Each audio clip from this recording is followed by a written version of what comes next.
Okay, so we did the first part of chapter 9, which was basically muscle contraction, how those muscles contract.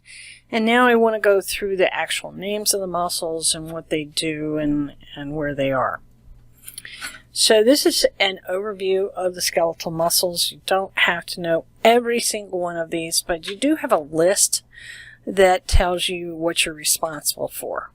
Okay, so you can look at that anterior view, that posterior view, but you should know a lot of these.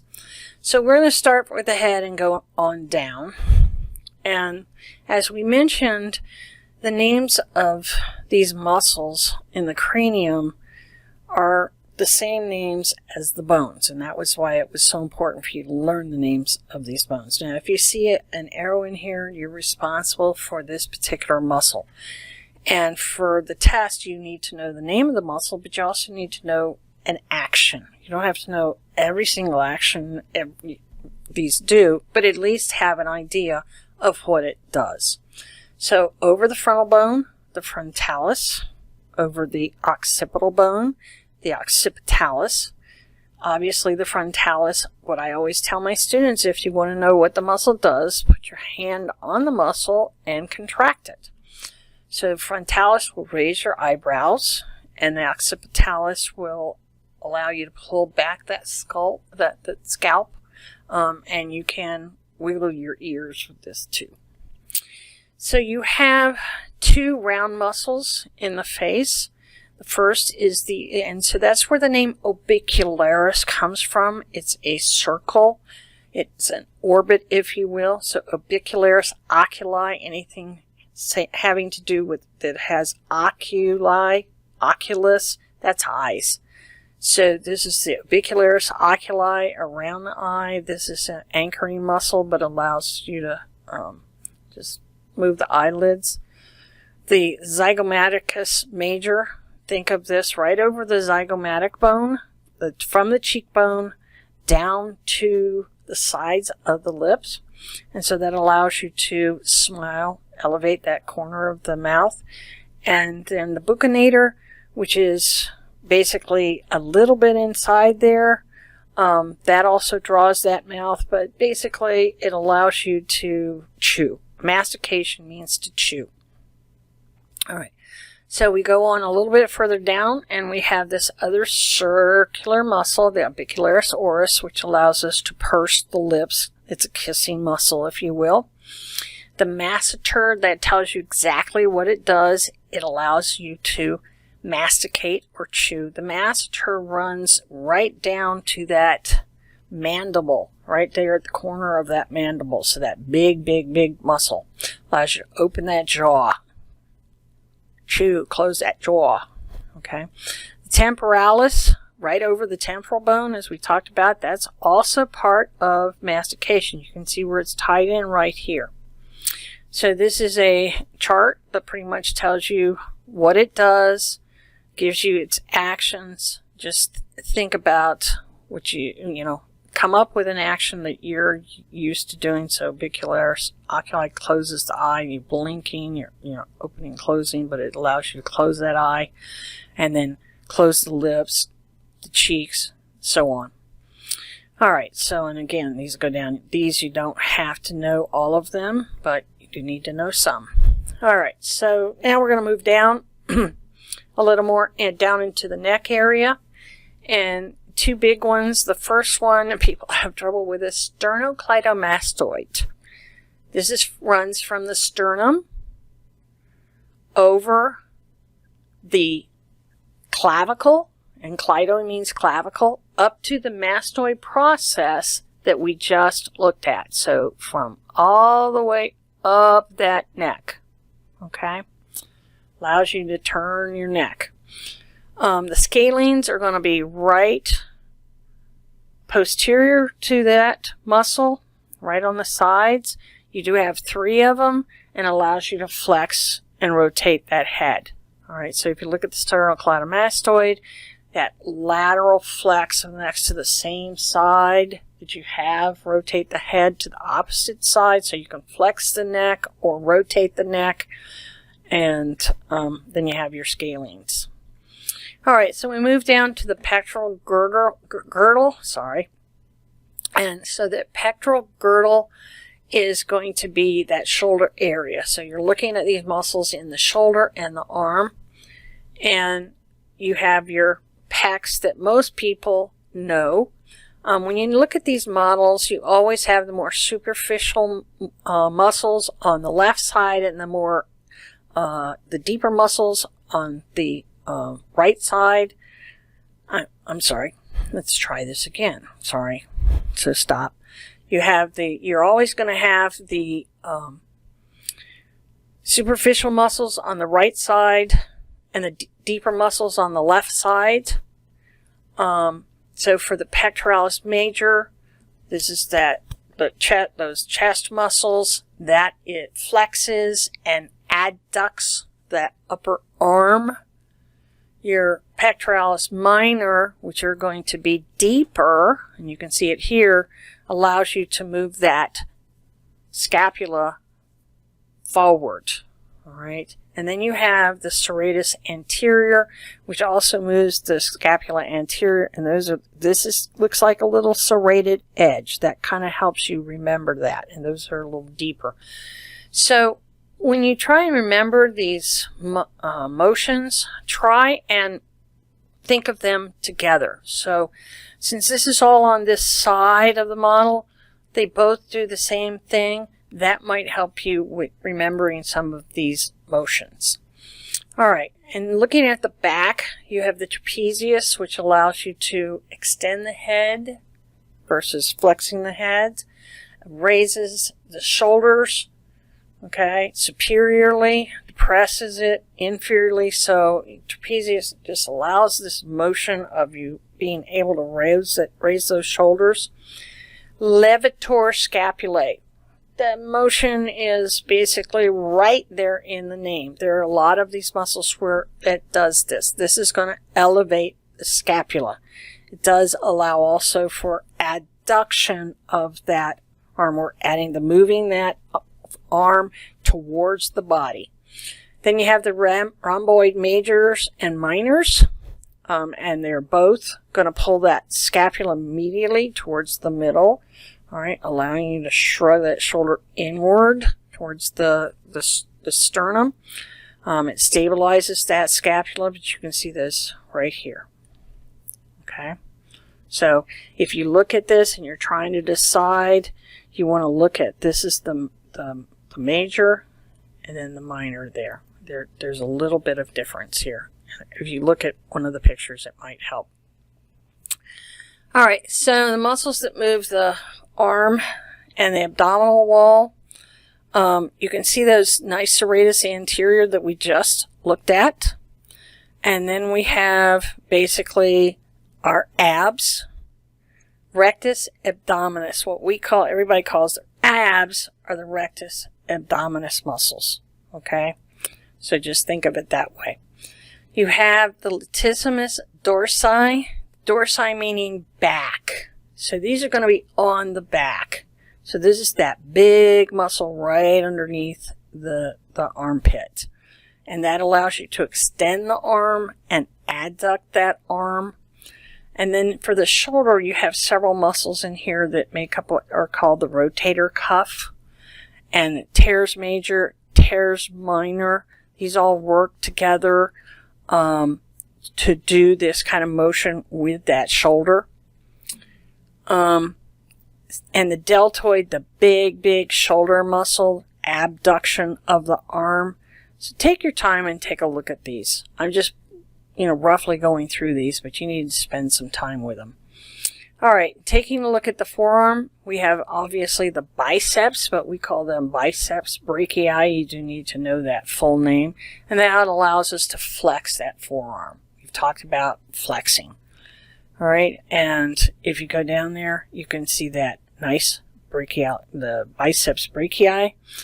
The next one is the brachialis, and that is going to be right there on the right underneath that biceps brachii on each side. That's also flexing the forearm. And then you have the brachioradialis in the brachial area, which is the upper arm, down into the radial side, thumb side of the arm. And that is, again, flexion of the forearm. So what you have to think about is all these muscles that are on the front of this arm are going to flex that forearm. Everything on the back is going to extend it. And that's what you had. That's the best way to remember it. If you've got a limb, everything on one side goes one motion and everything on the other side goes the other motion. And maybe that will help you. So now when we get onto the back of that forearm, we've got the triceps brachii because it's 3 muscles versus the bicep, which is 2. And that's going to extend that forearm. Okay? So you've got this big muscle right here. Okay? Another one that we want to look at, and we're going to look at that a little bit later, we're going to start to get down into the lower arm here, and that is the pronator teres. Pronate. The name is in there. This is going to pronate. So it's up to you what you want to do. You can say flex the forearm because it's on the front, but if it pronates. Alright, so now we're down onto the muscles that move the wrists and the fingers. And again, the best way to do this, and luckily on these, the name says it all. And just make it easy on yourself. I mean, why make it harder? Okay, so we're going to take a look at this arm. And this is the upper part. We're in our anatomical position. So this is the top. And you have 2 flexors. You have a flexor carpi radialis, flexor carpi ulnaris. This flexes the wrist on the radial side. This flexes the wrist on the ulnar side. Use the name. So what you're going to do, they all flex the wrist. These have opposite actions because they're on different sides. I would remember it from this name, so you only have to do one motion that you have to remember. All right, but if you look at it, you're looking here on your radial side, and you see this, the brachioradialis coming down. We said it went from the brachial area all the way down on the radial side. Okay, so when you're going to look at this, you're going to go over next, and that's going to be your flexor carpi radialis, right to the radius. Okay, so the first one on the outside is going to be the brachioradialis, then we go into the flexor carpi radialis. The middle one is the palmaris going to the palm, and then we are on the flexor carpi ulnaris. If you just remember those 4 in that order from the thumb side, that generally helps you with the names and the motions of these muscles. Alright, so now we go on to the back. And again, we did the same thing with the back of the hand and the arm that we did with the front. Since these all extend, these are all extensors. So we have extensor carpi ulnaris, extensor carpi radialis longus, and extensor digitorum. So right there, this is going to extend the arm, the wrist on the ulnar side, extend the wrist on the radialis side, the radial side, and it's a long one, and it's going to extend the digits. All right, so if you just remember that, you're in a much better piece in terms of trying to remember the motions versus trying to change 14,000, trying to figure out, the names of these motions. So again, we go look over here. We're going to start on the radial side. All right. And you can see basically you have coming up here, you have the extensor carpi ulnaris. Boom. Right there. Okay. Extensor carpi radialis longus coming over here. I mean, it is long muscle. Okay. But that will help you. And then the digitorum going to the digits. All right, that's again a little table to help you with these. All right, when we get to the abs, again, the rectus abdominis, the 6-pack abs, you can see them right down there. And then on the sides, you have the obliques, and they're going at a different angle. This is the rectus abdominis straight down, and the obliques going in an angle. External, internal obliques. So this one is on top of the other. So this is the external oblique, this is the internal oblique, and they're going in opposite directions. So the rectus abdominis allows us to flex that torso. The obliques, because of the way the angle of the muscles, allows us to rotate. All right, the diaphragm, you're going to get familiar with an AP2. This is the muscle of inspiration. This separates the thoracic cavity from the abdominal pelvic cavity. Contracts when you inhale, relaxes when you exhale. Okay. All right. Now we have to look at the intercostal muscles. This allows us to breathe. All right. You have internal intercostals and external intercostals. So one is on the outside and one is on the inside. So the inside of the rib cage, the outside of the rib cage, they go in different directions. And the internal expiration, external inspiration. So the outside allows you to just expand that rib cage and breathe in, and then the internals draw it inside, is the way I kind of remember it. All right, so moving to the thigh, the leg, this gets a little complicated too, just kind of like our arms. But first of all, we have to get our buttocks, and that is going to be our glutes, gluteus maximus, gluteus medius, and you can look at that gluteus maximus on top of the gluteus medius, but what you consider to be the butt muscle, that's the gluteus maximus.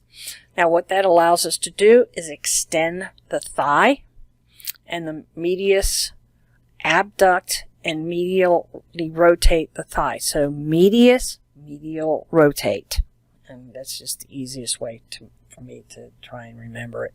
And then the piriformis is more internal, and basically you have this right here. You can see it going into your coccyx, and that allows you to abduct and laterally rotate the thigh. All right, so when we look into these leg muscles, we have a couple of these. You can see these line up. The positioning one that I use to remember the positions of these is this muscle right here. Okay, that is your sartorius. We'll talk about it in a second. That's the longest muscle that we have. And I kind of look at this, helps me position where these muscles are. Okay, because this over here is your quads. So if you look at it, you have on the lateral side at the top of the sartorius the tensor fasciae latae, and that allows us to flex and medially rotate. It's on the outside, it allows you to move that in, but it also allows you to abduct. I usually use the flex the thigh or abduct the thigh. The adductor longus is going to be on the other side. And if you look, there's three muscles right here. I don't have this on your list, but I have these two. So this one right here, this middle one, the adductor longus, it adducts the thigh. That's the easiest one. And then right inside, the very inside, the medial side of it is the gracilis, which we'll look at. All right, so the quadriceps, 4 muscles, obviously. Quadriceps femoris. So this tells you it's in the leg. Rectus femoris, the vastus lateralis, vastus medialis, vastus intermedius. Okay, so now we're over here in these muscles on this side of the sartorius. It just overlays it, but when you have a picture of this, it just kind of helps you with this. So your top muscle is going to be the rectus femoris. Then you're going to have on the lateral side the lateralis, on the medial side the medialis, and the intermedius is underneath. So most of the time you're not going to see it in a picture. If you have a model, you can remove that quad, the rectus femoris, and get down and see it. Okay, but all of these extend the knee. This works the same way that we did with the arm. All these muscles on the top of the leg extend the knee. Okay? All the ones on the back flex the knee. So if you remember that, if it extends the knee, it flexes the thigh. So whatever action it's doing, you have to think about, you've got two joints that you're moving. You're moving the knee and you're moving the thigh. So if it extends the knee, it flexes the thigh. If it flexes the knee, it extends the thigh. So if you will remember that, that will generally help you with that. All right, so we're going to look at now the back, which is the hamstrings. And that's made up of 3 muscles. Biceps femoris. Oh, make sure you get that right. Biceps brachii, biceps femoris. Okay? And then we have the semitendinosus and the semimembranosus. So your biceps, you can see it right here. This is 2 muscles. And you have these muscles down here, the semitendinosus and the semimembranosus. I generally say T's on top. You generally see it overlying this membranosus in terms of that. But they all have the same motion. All right, and then I mentioned the gracilis already, and that is really runs right down the middle, the interior of your thigh. All right, and that's going to allow you to, since it is on the medial side, you can maybe think medial rotate, but it does adduct the thigh and flex. And again, the sartorius, that's our marker. That's the longest muscle that we have. And that is going, again, it's on this side of that thigh, so it's going to flex that knee. Okay? And then we move on down, and you can see all these. We're going down into our feet and our toes. We're almost done. And this one is the one that people have the most trouble saying, and this is our calf, and it is pronounced the gastrocnemius. And you need to get these correct in terms of, most people say flexes the foot. Well, you don't get credit for saying flex the foot. We talked about this before with motions. You either plantar flex or dorsiflex, and you need to know the difference. And when you put an action for these, you have to know which one is plantar and dorsiflexion. All right, so your gastrocnemius, if you contract it, that heel comes up, and that's probably the best way to remember that. So that's going to allow you to plantar flex, okay? The soleus is really underneath that, and that's going to do the same thing. All right, and then we move over onto the front of the lower leg, and we have the pronaos longus, sometimes called the fibularis longus, right here on the side. And then you have the tibialis anterior, which runs on the right side, on the lateral side of the tibia. And those, you can look at them. There's a slight difference because of the position of these. The pronaos longus plantar flexes. And that's the way I kind of remember it. It starts with a P, plantar flexes. Whereas the tibialis anterior dorsiflexes. And they do have opposite motions in terms of inversion and eversion. So think about what you're going to do with that. And then, of course, we have the extensor digitorum longus. It's going to extend the toes. It's going into the toes. Okay? So that is it. And we are done with the muscles. And hopefully this will help you with learning these and getting the actions. Okay? All right.